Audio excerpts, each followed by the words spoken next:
ಬಹುಮಾನದ ಉತ್ಸಾಹರೇ, ವೇದಿಕೆಯಲ್ಲಿ ಹಸಿದಾದ ಅಧ್ಯಕ್ಷರೇ, ಪ್ರವಾದಿಕಾರಿಗಳೇ ಹಾಗೂ ನನ್ನ ನೆಚ್ಚಿನ ಸಹಪಾಠಿಗಳೇ, ಪರಿಶುದ್ಧ ಪ್ರವಾದಿ ಮೊಹಮ್ಮದ್ ಸಲ್ಲಲ್ಲಾಹು ಅಲೈಹಿ ವಸಲ್ಲಂ ರವರ ಜನ್ಮದಿನವನ್ನು ಕೊಂಡಾಡಲು ನಾವೆಲ್ಲರೂ ಇಲ್ಲಿ ಒಟ್ಟಿಗೂಡಿದ್ದೇವೆ. ಅಲ್ಲಾಹ್ ನಮ್ಮನ್ನು ಸ್ವರ್ಗದಲ್ಲಿ ಇದೇ ರೀತಿ ಒಟ್ಟಿಗೂಡಿಸಲಿ, ಆಮೀನ್.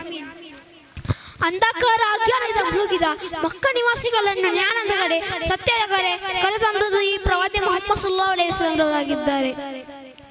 ಪ್ರವಾದಿ ಮೊಹಮ್ಮದ್ ಸಲ್ಲಲ್ಲಾಹು ಅಲೈಹಿ ವಸಲ್ಲಂ ಬರೋಕ್ಕಿಂತ ಮುಂಚೆ ಮಕ್ಕ ನಿವಾಸಿಗಳ ಪರಿಸ್ಥಿತಿ ಹೇಗಿತ್ತು ನಿಮಗೆ ಗೊತ್ತಿದೆಯಾ? ಹುಟ್ಟಿದ ಮಗು ಹೆಣ್ಮಗು ತಿಳಿದಾಕ್ಷಣ ಜೀವಂತವಾಗಿ ಉರುತ್ತಿದ್ದರು. ಹೆಣ್ಮಗು ತಮಗೆ ಅಪಮಾನ ಅಪಶಕನೆಂದು ತಿಳಿದು ಸ್ವಂತ ತಂದು ಗುಂಡೆ ತೋಡಿ ತೂಲುತ್ತಿದ್ದರು. ಅಲ್ಲಾಹನ ಸಂದೇಶಕಾರ ಪ್ರವಾದಿ ಮೊಹಮ್ಮದ್ ಸಲ್ಲಲ್ಲಾಹು ಅಲೈಹಿ ವಸಲ್ಲಂ ಹೇಳಿದರು, ಇಬ್ಬರು ಹೆಣ್ಮಕ್ಕಳು ಪ್ರಾಯ ಪೂರ್ತಿ ಮುಗಿಯುವ ತನಕ ಸಂರಕ್ಷಿಸುವ ಹಾಗೂ ಪುನರುತ್ಥಾನದ ದಿನ ಹೀಗಿರುತ್ತೇನೆ ಎಂದು ಪ್ರವಾದಿ ಮೊಹಮ್ಮದ್ ಸಲ್ಲಲ್ಲಾಹು ಅಲೈಹಿ ವಸಲ್ಲಂ ಅವರು ತಮ್ಮ ಎರಡು ಬೆರಳನ್ನು ಜೋಡಿಸಿ ತೋರಿಸಿದ್ದರು. ಇಸ್ಲಾಮಿನಲ್ಲಿ ಹೆಣ್ಮಕ್ಕಳಿಗೆ ಸ್ವಾತಂತ್ರ್ಯ ಎಂದು ಇಲ್ಲ ಎಂದು ಹೇಳುವರೆ.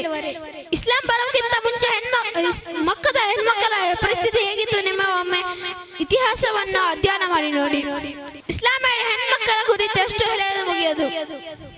ಪ್ರೀತಿಯ ಸಹೋದರ ಸಹೋದರಿಯರೇ, ಇದು ಪ್ರವಾದಿ ಮೊಹಮ್ಮದ್ ಸಲ್ಲಲ್ಲಾಹು ಅಲೈಹಿ ವಸಲ್ಲಂ ಅನುಸ್ಮರಿಸುವ ವೇದಿಕೆ ಆಗಿದೆ. ಅದರಿಂದ ನಾನು ಒಂದು ರಬಿಯುಲ್ ಅವ್ವಲ್ ಕುರಿತು ಒಂದು ಚಿಕ್ಕ ವಿಷಯವನ್ನು ಹೇಳುತ್ತೇನೆ. ಮಹಾನಾದ ಹಸನ್ ಅಲ್ ಬಸೀರ್ ರಲಿಯಲ್ಲಾಹು ಅನ್ಹು ಹೇಳಿದರು, ನನಗೆ ಒಂದು ಉಹುದ ಪರ್ವತ ಅಷ್ಟು ಸ್ವರ್ಣ ಸಿಕ್ಕಿದರೆ ಅದನ್ನು ನಾನು ಸಂಪೂರ್ಣವಾಗಿ ಪ್ರವಾದಿ ಮೊಹಮ್ಮದ್ ಸಲ್ಲಲ್ಲಾಹು ಅಲೈಹಿ ವಸಲ್ಲಂ ರವರ ಮೌಲಿದ ಆಚರಿಸಲು ಉಪಯೋಗಿಸುತ್ತೇನೆ ಎಂದು ಇಚ್ಛೆ ಹೊರುವರು.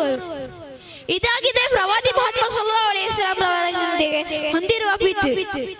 ಇಷ್ಟು ಹೇಳಿ ನಾನು ನನ್ನ ಚಿಕ್ಕ ಭಾಷಣವನ್ನು ಮುಗಿಸ್ತೇನೆ. ಅಸ್ಸಲಾಮು ಅಲೈಕುಂ.